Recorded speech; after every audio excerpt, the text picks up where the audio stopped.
Uncle, आप निराश मत होइए। असली अपराधी के पता चलते ही विनीत जी रिहा हो जाएंगे।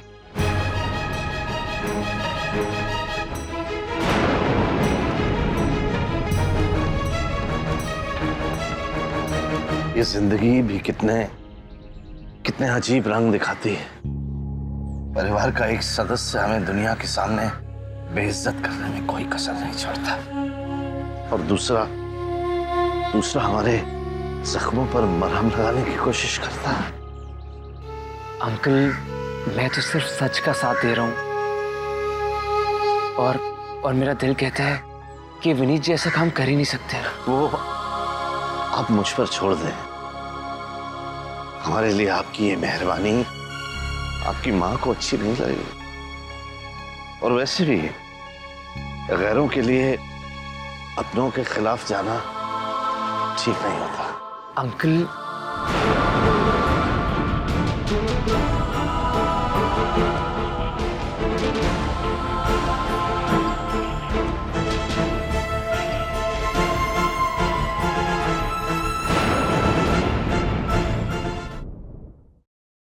मैं क्या करता छोटी में?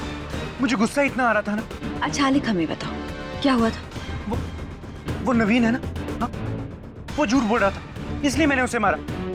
गौर तो उसे पनिशमेंट दे नहीं रहा था, इसलिए मैंने उसे पनिशमेंट दे दी। लेकिन छोटी माँ, मेरे दोस्त ने झूठ क्यों बोला? I don't like it. I don't like it.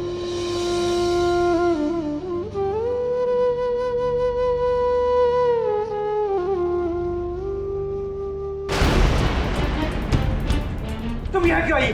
हाँ? झूठी हो तुम, झूठी। चली जाओ। नहीं आलिक जी, ऐसा नहीं है।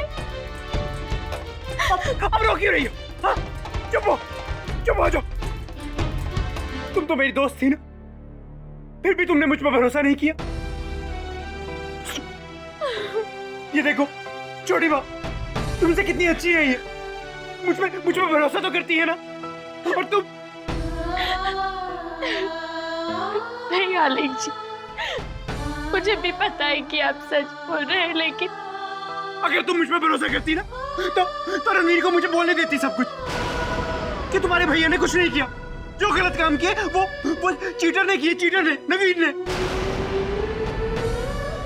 देखा चीटर हो तुम भी झूठी हो। कीड़ा, मुझे तुमसे बात ही नहीं करनी। आलिक जी, चलो। आलिक, आलिक, आलिक, आलिक, चली जाओ। आलिक रुको।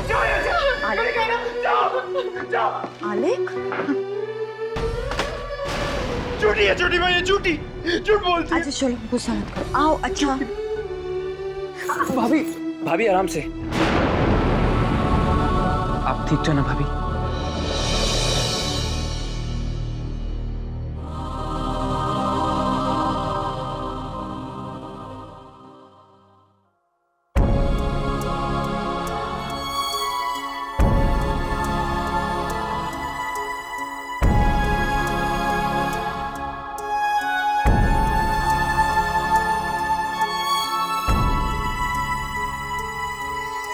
बाबूजी, क्या हुआ बाबूजी? वीनू की जमानत हुई क्या? बोलिए ना भाऊजी, क्या हुआ?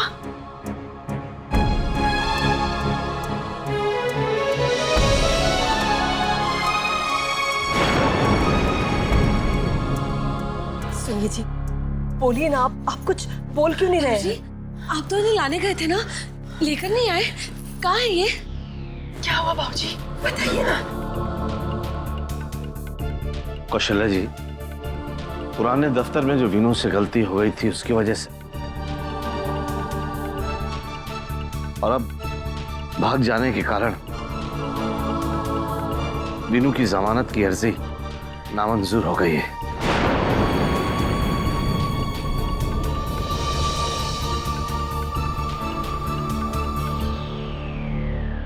वकील साहब का कहना है कि अब उस पर मुकदमा चलेगा, और अगर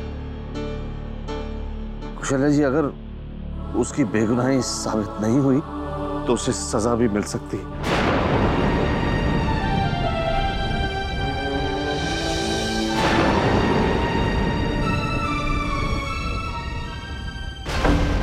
नहीं, मैं अपने वीनू जी को सजा नहीं होने दूंगी।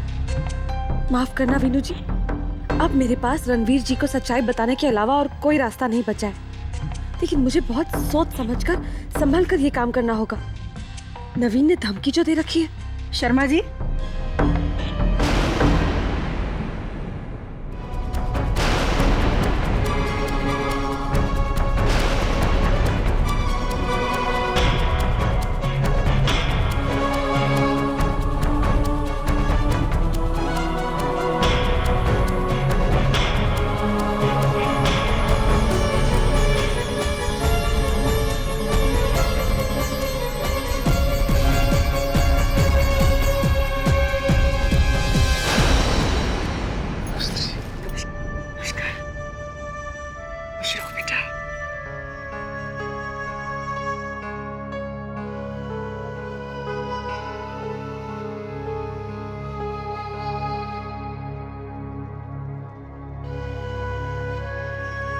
माफ कीजिएगा, मैं बिना खबर किए ही चली आई।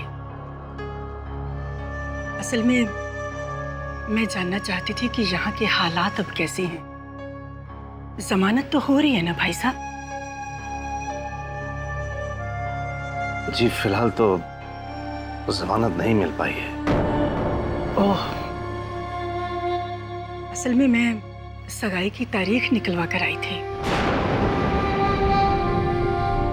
मुझे लगा कि अब तक जमानत हो चुकी होगी, पर आप चिंता न करें, हमारा वीनू निर्दोष है। हम कोई ना कोई रास्ता निकाल लेंगे। वैसे तारीख कब की निकली है? जी कल की ही।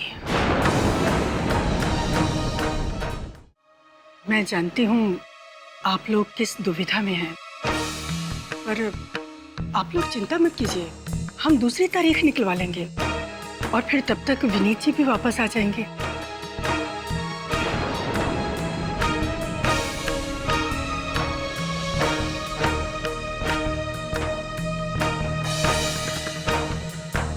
नहीं जी, कल की तारीख ठीक रहेगी। कोर्ट कचहरी का मामला है, पता नहीं कितने दिन चलेगा। आप लोगों से भी इतना इंतजार कराना ठीक नहीं होगा। जी हम तो तैयार हैं, बाकी जैसा आप लोग मुनासिब समझे। तो फिर कल का पक्का रहा ना? जी।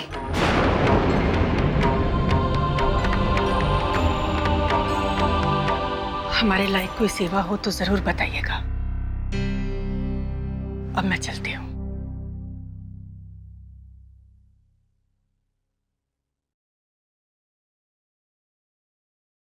बस बेटा, खुश रहो, अपना ख्याल रखना। हाँ, अच्छा जी, नमस्कार। नमस्कार।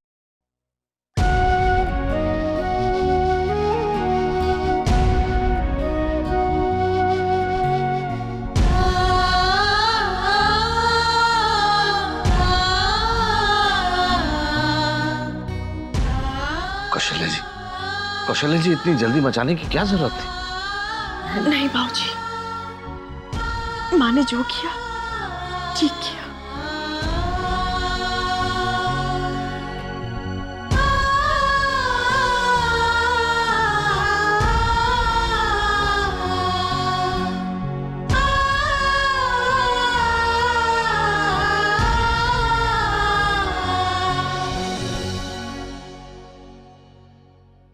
भाभी, इतना सब कुछ हो गया घर में, फिर भी आपने ये बात मुझसे छुपाई क्यों?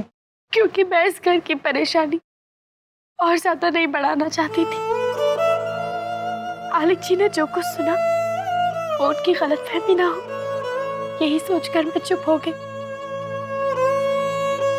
अगर मैं सारी बात आपको बता देती और मान लीजिए ये उनकी सिर्फ एक कल्पना होती, तो सारी बात बढ़ाने का जिम्मा तो मुझ पर ही आ जाता ना। शायद आप ठीक कह रही हैं भाभी, भैया पे असर तो हुआ है विनीत जी के अरेस्ट होने का। और वैसे भी जो कुछ भी मेरे और रागनी के बीच में चल रहा है, उससे भी भैया परेशान है।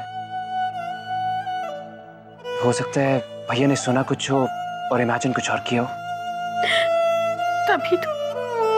तभी तो मैंने आपसे सारी बात छुपाई। वो तो आपने सब कुछ सुन लिया। अच्छा रणवीर जी, वो आपकी वकील से बात हुई? हाँ भाभी, and I am so sorry to say, मेरे वकील को इस केस में कोई उम्मीद नजर नहीं आ रही। एक तो विनीत जी के लिए कोई सबूत भी नहीं मिल रहा। भाभी, मेरे सामने दो चैलेंजेस हैं। एक तो विनीत जी को बेकसूर साबित करके मामा जी का विश्वास जीतना, और दूसरा रागनी को अपना बनाना। समझ में नहीं आ रहा कि मैं कैसे कर पाऊंगा ये सब कुछ। भाभी, जो कुछ भी हो, भले भैया की कल्पना ही सही, लेकिन हमें उनके खिलाफ नहीं जाना चाहिए, क्योंकि इससे भैया मेंटली डिस्टर्ब हो जाएंगे। मैं भैया से मिल लेता हूं जाके।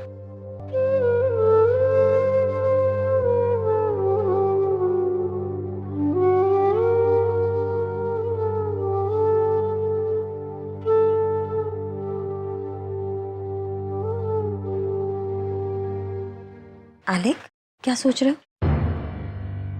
तुम्हारे लिए जूस लाए?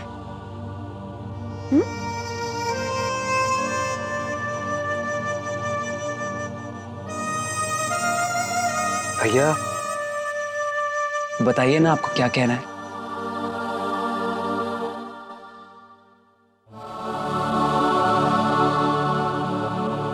भैया, अब मैं बिल्कुल फ्री हूं, प्लीज बताइए ना। आई एम सो सॉरी, मैं सुबह आपकी बात नहीं सुन पाया था। बोलिए ना।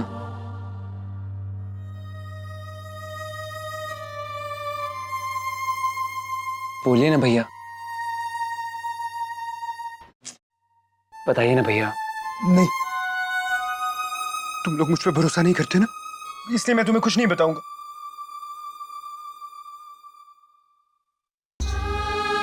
आलेख जी, मैंने आपका दिल दुखाया है ना, मुझे माफ कर दीजिए। मुझे आप पर पूरा भरोसा है।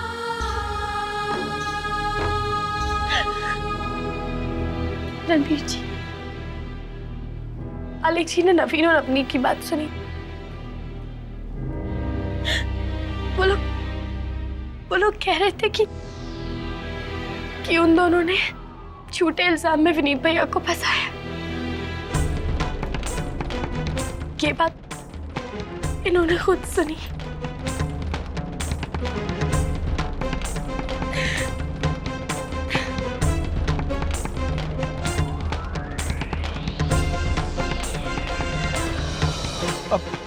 अब तुम रो मत, चुप हो जाओ। मैंने तुम्हें माफ कर दिया।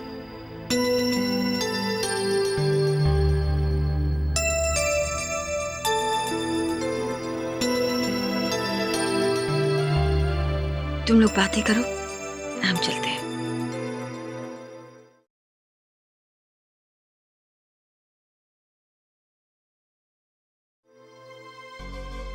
पता है रणवीर, वो जो नवीन है ना, वो बहुत बुरा है।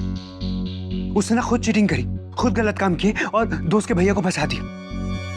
और वो बोल रहा था उसने पक्का काम किया है और किसी को वो पक्का सबूत नहीं मिलेगा। मैंने खुद सुना। ठीक है भैया, मैं देखता हूँ।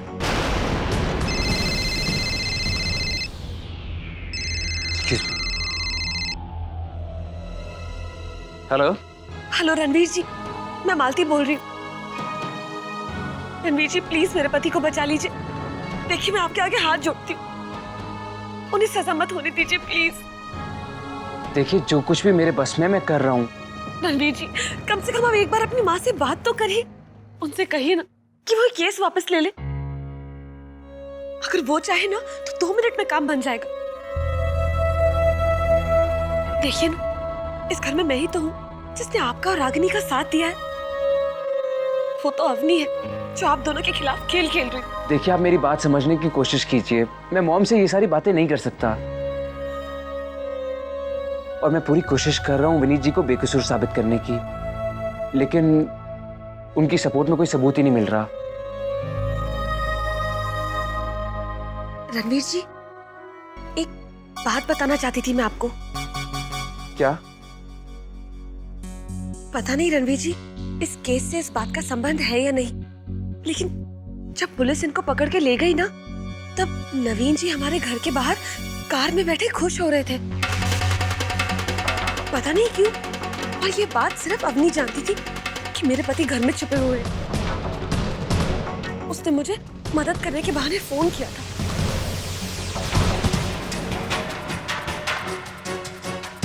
तो क्या आलेख भैया की बातें सच हो सकती हैं? मैंने जो देखा वो बता दिया।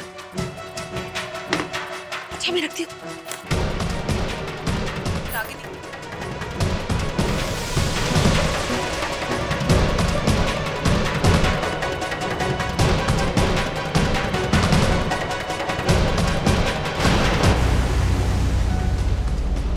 रागिनी, तू भी एक बार रणवीर जी को फोन करके उन्हें समझाना, उनसे बोलना, कम से कम वो अपनी माँ से एक बार बात तो करे।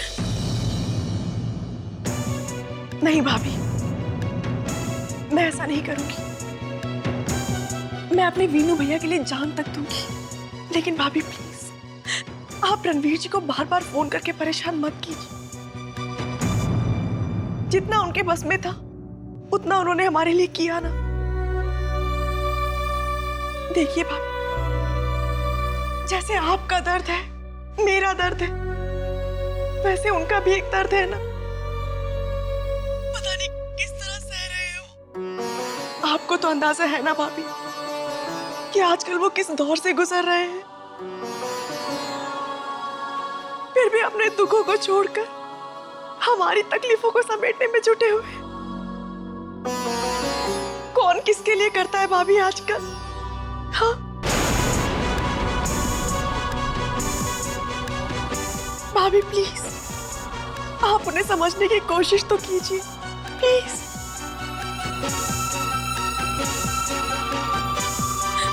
देख रागिनी, अब तू मुझे स्वार्थी समझ या जो कुछ भी समझ, लेकिन मैं तेरे भैया को सजा नहीं होने दूंगी।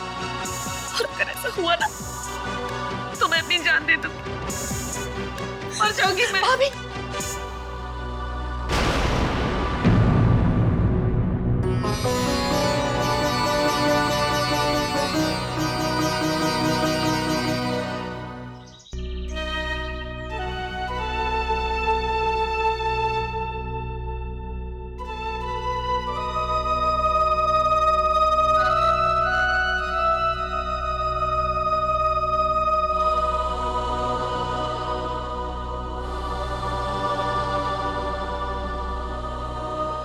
रुक क्यों गए जी?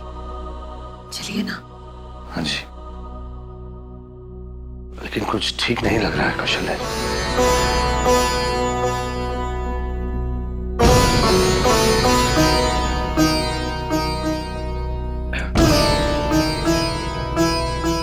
कहिए, किससे मिलना है आपको?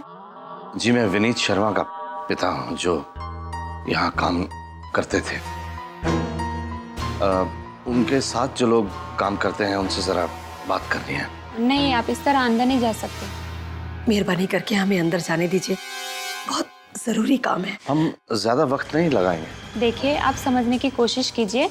बिना अपॉइंटमेंट के कोई भी अंदर नहीं जा सकता। I am sorry.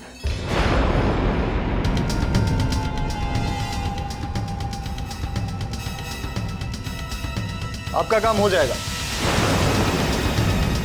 बाद में फोन करता हूं।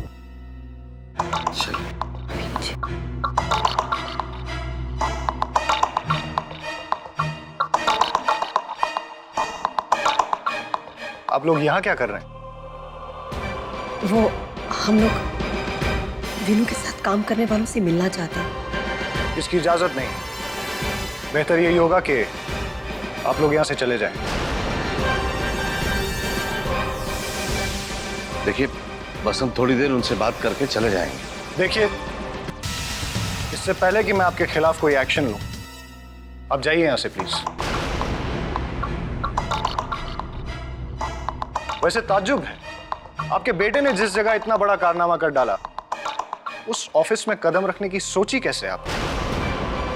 माफ कीजिएगा शर्मा जी, गलत जगह हिम्मत दिखाना गलत काम होता है। मिसाल के तौर पे आपका बेटा ले लीजिए। खैर,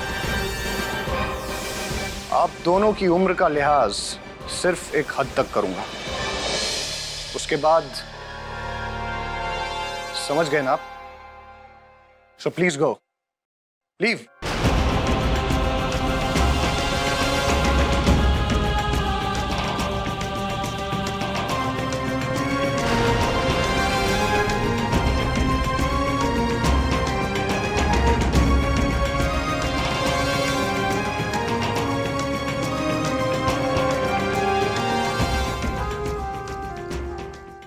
विदाई रीत ये कैसी है। आपके मनोरंजन पर अब नहीं लगेगा कोई ब्रेक। स्टार प्लस के बेहतरीन शोज देखने के लिए लाइक, शेयर और सब्सक्राइब करें स्टार प्लस यूट्यूब पेज को।